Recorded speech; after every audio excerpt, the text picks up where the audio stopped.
Il y a une couple de mois sur Instagram, je vous avais posté une photo dans laquelle je vous demandais si ça vous intéressait que je refasse un roman littéraire parce que ça faisait une couple de mois que je n'en avais pas faite et j'étais due pour en refaire un nouveau. Et vous m'aviez proposé plusieurs sujets et il y en a un qui est ressorti majoritairement, donc je vais vous lire les commentaires. Une certaine personne qui s'appelle Sam Tovik a posté un commentaire dans lequel il dit qu'il aimerait trouver un livre pour comprendre les gens parce que souvent ils se sentent perdus avec les gens comme si c'était un puzzle et qu'ils trouvaient pas les bonnes pièces. J'ai l'impression d'être différent des gens quand ils ressentent des sentiments, je me sens pas compris, je comprends pas les autres. J'essaie de résumer les réponses que vous m'aviez envoyées en un terme que j'ai pu définir comme l'empathie ou plutôt le manque d'empathie. Donc l'empathie, qu'est-ce que c'est? C'est la capacité à comprendre les sentiments des autres, à se mettre à la place des autres. C'est complètement différent de l'apathie, donc l'absence de passion. Parce que j'ai fait également une vidéo sur ce sujet-là, je vous la mets dans la barre d'infos si jamais, dans le petit onglet si jamais ça vous intéresse. Parfois, les gens peuvent vous paraître opaques, ça peut être difficile de les aider ou tout simplement de les comprendre parce que vous êtes opaque face aux sentiments des autres et donc ça vous paraît trouble. Comment comprendre les autres, comment interpréter leurs émotions. J'essaie de vous donner les clés de l'empathie à travers Johnny va s'en guerre. Vous avez pu l'entendre, j'ai dit que de la merde, donc c'est Johnny s'en va en guerre, pour être exact. De Dalton Trumbo. Donc si ça vous intéresse, continuez à regarder.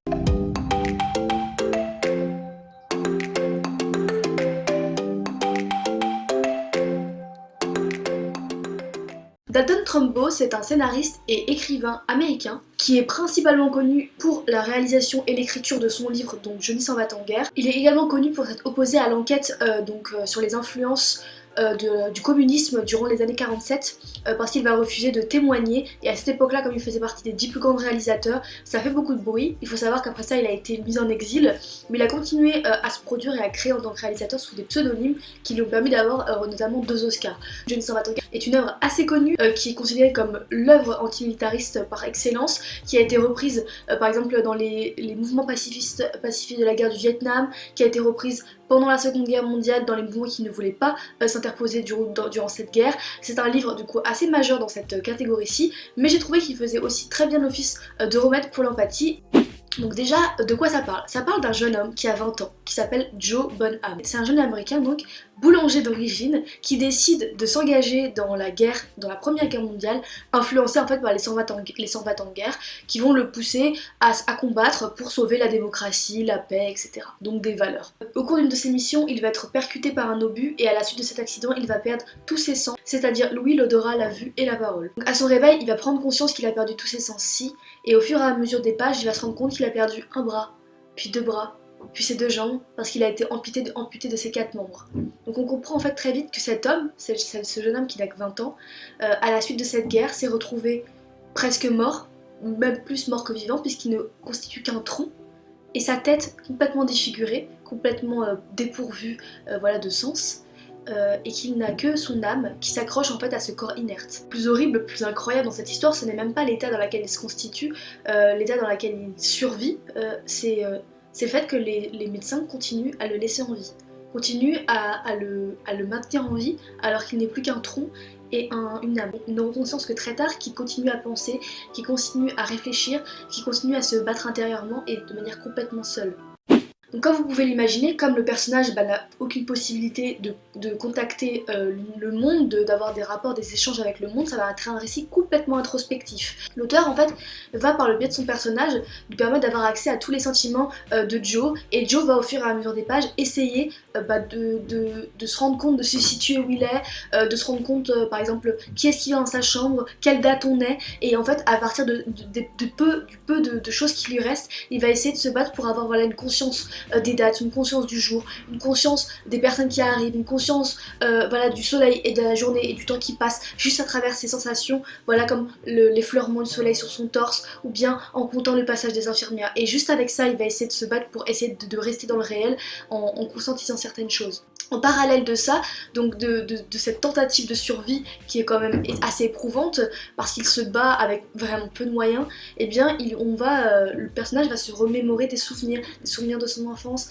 des souvenirs d'avant l'accident, puisque c'est tout ce qui lui reste finalement. Et parfois, surtout au début, on ne sait même pas s'il sombre dans le rêve ou dans la réalité, tellement en fait il n'y a pas de différence pour lui. Il peut pas ouvrir les paupières pour se rendre compte que que c'est le matin, il n'y a aucune différence. Donc pendant longtemps on est dans cette idée trouble, on est complètement plongé en immersion également dans les souvenirs, dans les bribes de la vie de ce personnage, et c'est vraiment extrêmement douloureux et bouleversant retrouver la vie de ce personnage à travers ces histoires là. Je pense notamment à l'histoire de la pêche avec son père qui m'a profondément. Honnêtement, ce livre m'a vraiment bouleversée et c'est pour ça que je l'ai choisi pour l'empathie, pour ceux qui ont un problème pour comprendre les sentiments des autres. Vous ne pouvez pas échapper en fait aux sentiments qui vont vous traverser à travers ce personnage. La prose fait qu'on a vraiment cette sensation d'être à travers le personnage, c'est très immersif et donc on a vraiment cette sensation d'être lui. On essaye en fait comme lui. C'est comme par exemple quand vous voyez un homme plongé dans un film et qui va retenir sa respiration pendant longtemps. Machinalement vous allez essayer de le faire aussi pour voir si vous arrivez à retenir votre respiration aussi longtemps. Et bah ça va être exactement pareil avec Joe en fait. Quand lui il va essayer de taper pour faire du morse, quand lui il va essayer de comprendre quel jour on est, quand lui il va essayer par la perception du soleil de savoir si on est le jour ou la nuit, et bah vous aussi vous allez essayer de le faire. Et en fait c'est tellement bouleversant de se dire qu'il a plus que ça, que vous ne pouvez que être en empathie à travers ce personnage. Donc comme je vous l'ai expliqué aussi en parallèle, c'est aussi un récit antimilitariste, donc qui fait référence au gueule cassée, qui a été repris maintes et maintes fois comme objet voilà, de revendication de la paix, mais je pense que ça a été un des récits antimilitaristes les plus crus concernant la guerre. La prose en fait qui est très immersive et très introspective, on la sent plus criée qu'écrite, c'est un cri du cœur en fait, c'est un appel que c'est un appel vraiment bouleversant et traumatisant en fait de se rendre compte voilà des ravages que peut faire la guerre et de ce que ça peut entraîner chez un jeune homme qui pour des idées aussi absurdes que la démocratie, que la liberté, pour des choses abstraites, et bien il en est parvenu à être presque mort sur un lit d'hôpital sans jamais pouvoir ne serait-ce que revoir ses parents, ne serait-ce que marcher, ne serait-ce que prendre dans les bras sa petite amie. Et c'est vraiment... vous voyez, rien que d'y penser, ça me bouleverse en fait. Vraiment, cette histoire, elle est incroyablement douloureuse.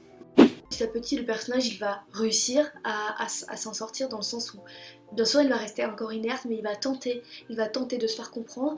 Et un jour, une infirmière un peu plus attentive va tenter elle aussi de l'aider, et il va lui demander une seule et unique faveur, qui ne sera pas acceptée par le groupe médical, le corps médical, et qui le déshumanisera complètement, mais finalement qui délivrera un message tellement enclin et tellement plein d'humanité que je pense qu'après ce livre aussi vous ne pouvez pas en fait concevoir en fait les sentiments des autres, pas comprendre les sentiments des autres comme auparavant. Ici ce livre il vous donne les clés pour comprendre avec de manière très simple que les autres voilà existent, qu'ils vous touchent chaque jour au quotidien, qu'ils sont là à portée de vous et qu'il ne tient qu'à vous en fait de leur tendre la main, qu'il ne tient qu'à vous de les écouter, de les comprendre. Finalement les échanges c'est des échanges du cœur, il n'y a pas besoin de définition pour comprendre l'autre, il y a juste besoin de perception. C'était mon remède sur la poésie, j'espère qu'il vous... Vous voyez, c'est comment on dit, un acte manqué. C'était mon remède littéraire pour les personnes qui ont du mal à voilà, avoir de l'empathie, qui ont du mal à comprendre les autres et les sentiments des autres. N'hésitez pas du coup en commentaire à me donner votre avis sur le livre si vous l'avez lu et peut-être proposer un autre remède littéraire si vous avez d'autres idées dans le même sujet. Si vous avez envie que je vous aide sur un domaine quelconque, si vous voulez que je réponde à une de vos demandes, n'hésitez pas en commentaire à me proposer voilà, un problème que vous avez et auquel vous aimeriez répondre par un livre. Pour ceux qui ne me connaissent pas, je m'appelle Aude, j'ai 22 ans et à toutes les semaines je fais des vidéos sur la littérature de manière un peu différente, un peu plus fun je l'espère. J'espère que cette vidéo vous a plu et je vous retrouve à la semaine prochaine. Ciao!